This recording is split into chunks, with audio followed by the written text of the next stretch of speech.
It's been 84 years of paying off my bell debt to Mr. Nook and Animal Crossing New Horizons, and quite frankly, I'm starting to think I'm getting scammed here. 2.5 million bells to put in a basement, Tom? Seems a little steep. And so right here, right now, I'm getting to the bottom of this. What is an Animal Crossing house worth? If this were real life, does what I'm paying for add up to what I'm getting? There are two things we need to consider when determining an Animal Crossing house's worth: size and price. But how does one evaluate a house when the game is set in a fictional world and uses fictional currency? You find the commonalities between the game and the real world and convert the numbers from there. We'll start with size. Now, we've actually got a pretty good lead on how to find how big the exterior of an Animal Crossing house is, seeing as the game does in fact use the real world measurement of acres. Alright, mentally prepping for math, here we go.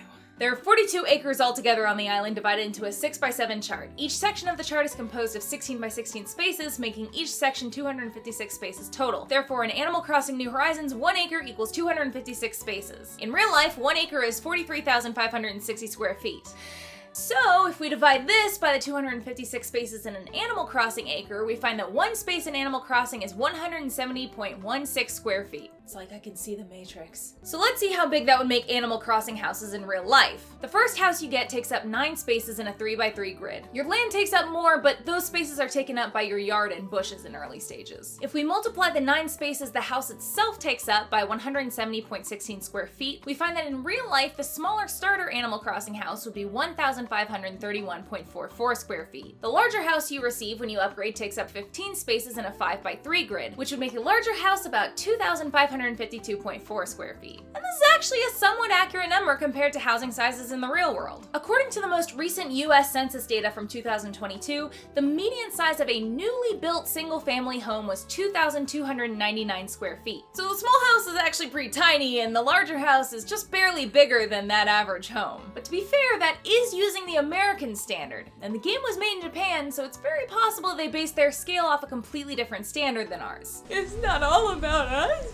No! Although I will say, because I'm in America and most of the people watching this will be in America, and because it would take too long and be too complicated to give both US and Japanese statistics for every single bullet point of this video, we're gonna talk in US standards from now on. However, I do think it's interesting for this point to compare it to Japanese residences. So how does an Animal Crossing house stack up to residence sizes in Japan? Since in Animal Crossing you're on a pretty barren island with only a few shops among acres of land and trees, I think it'd be most accurate to compare it to housing in rural Japan. So we'll take a look at Toyama Prefecture, which has one of the highest homeownership percentages and highest square footage per dwelling, which according to Statista Research Department was 1,562.92 square feet as of 2018. With that in mind, the Animal Crossing starter house is definitely a reasonable size, and the upgraded house would be living the cushy life. But don't think you're off the hook yet, Nook, because you might have noticed a problem with this method of measuring. Because if one space in Animal Crossing is 170.16 square feet, that would mean that a rock, which takes up about one space, would be roughly the size of a Volkswagen Beetle. And I agree, that's wild.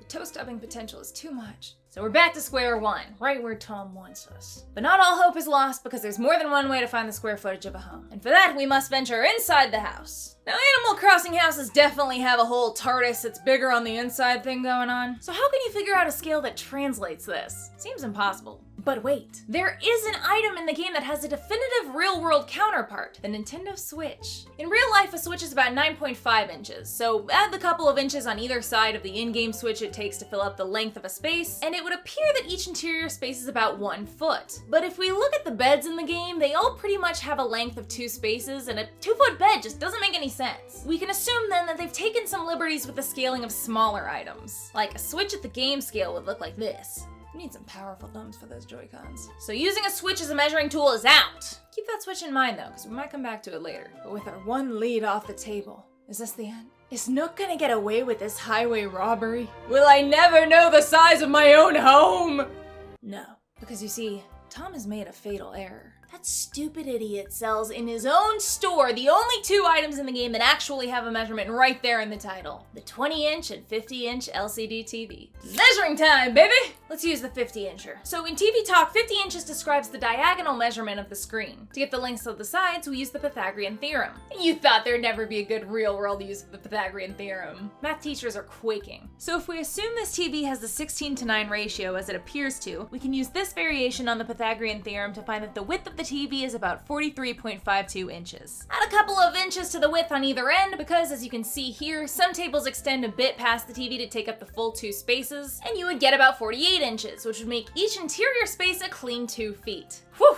One step closer, Nook. Now that we know the measurement of a space, we can easily find the interior square footage of the house. The largest upgraded house has an 8x8 space main room, 2 6x6 space side rooms, a 6x6 space back room, a 6x10 space second floor, and a 6x10 space basement. Hey, wake up, stay with me. We multiply all of those numbers by 2 because it's 2 square feet per space and add them all together, and we get that the total square footage of the most upgraded house is 1,168 square feet. So, how does this house stack up in real life? Well, I gotta admit, it seems small. I mean, referring back to the average size of homes, this is a good deal smaller than the average American and rural Japanese residence. But I want to see exactly how a house this size would look in real life. And when I Google image 1,168 square foot house, and there's a twist. You get a lot more bang for your buck than you think, because the Animal Crossing villagers, including yourself, are not human-sized. If we compare your villager to the same 50-inch TV, your character is just about 44 inches, or 3'7", rounding up. Then that tracks, because if we take that same 2-space long bed as before and apply the real-world scale,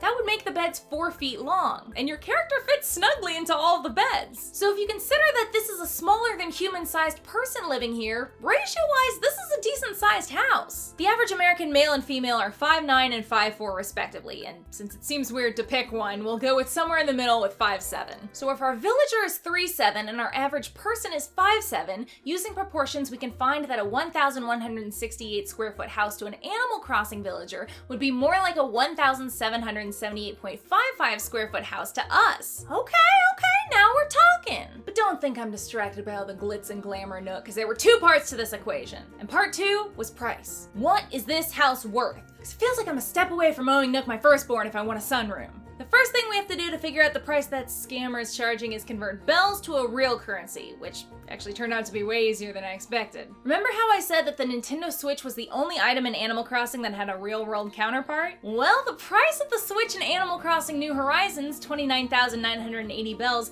was the exact same retail price as a Switch in Japan in yen at the time of the game's release. This implies that 1 bell is equivalent to 1 yen. However, in the US, a Switch, at least at the time of filming this, retails at $299.99. Since again, we're using US statistics for the rest of this video, I'm gonna lean that way and approximate that 100 bells equals $1 US.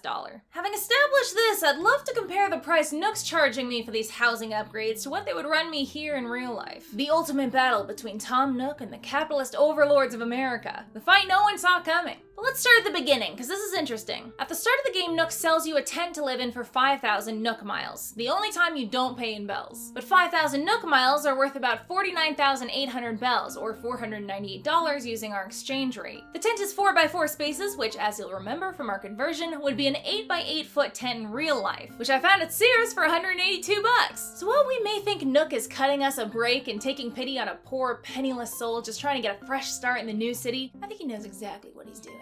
Eventually, we get our first actual house, which is 144 square feet for the equivalent of $980. A 144 square foot home would be a literal tiny home, and I found that in real life, the cost of a tiny home is between $30,000 and $60,000 roughly. I did actually find a 144 square foot one that was going for $25,500, but either way, maybe Nook was feeling bad about the tent and wanted to make up for it, because that's a pretty nice bargain. What about adding all those extra rooms though? In the game, we had 3 144 square foot side rooms and a 240 square foot upstairs and basement. In that same order, I found that, according to Home Guide, in real life, the addition of a 144 square foot room would cost about $90 to $120 per square foot, about $13 to $30K. The average cost to add a second story to your house is $100 to $300 per square foot, which would come out to about $24 to $72K. And adding a basement will normally run you about $24 to $46K. Now, how do Nook's prices size up? When we do our conversion from bells to USD, for the side rooms, Nook charges between $3,480 and $7,580. So, okay. For the upstairs, he charges $12,480, which is pretty cheap, actually.